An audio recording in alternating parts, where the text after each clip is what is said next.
Coverage ન્યૂઝમાં આપનું સ્વાગત છે। પીએમ મોદી શપથ ગ્રહણ પહેલા રાષ્ટ્રપિતા ગાંધીજી, પૂર્વ પીએમ અટલજી અને શહીદોને શ્રદ્ધાંજલિ અર્પણ કરી।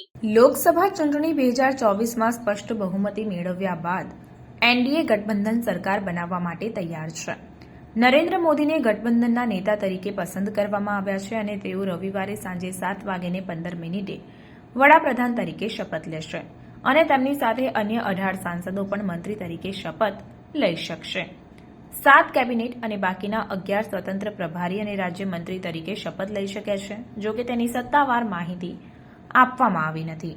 એવું માનવામાં આવે છે કે 3 ડઝનથી વધુ સાંસદો મંત્રી તરીકે શપથ લઈ શકે છે।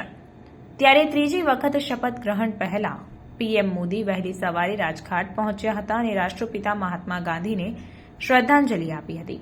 આ સાથે શહીદો તેમજ અટલજીને પણ શ્રદ્ધાંજલિ આપી હતી।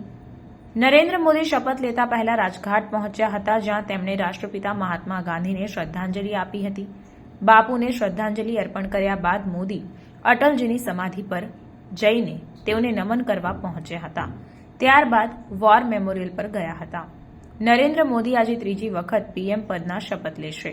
આ પહેલા તેઓ રાજઘાટ અને હંમેશા અટલ પહોંચ્યા અને ગાંધી અને અટલને શ્રદ્ધાંજલિ અર્પણ કરી હતી।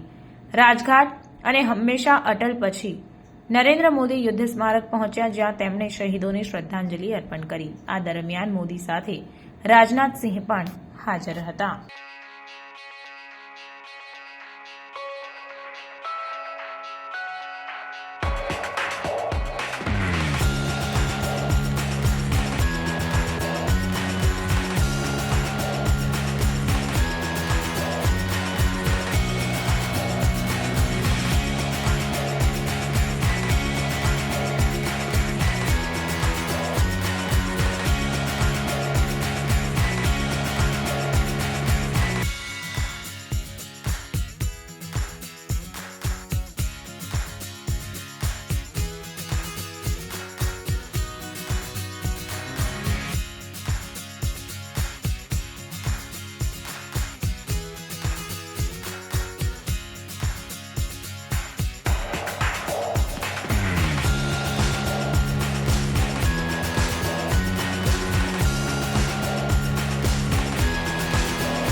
अन्य खबरों के लिए चैनल को सब्सक्राइब कीजिए।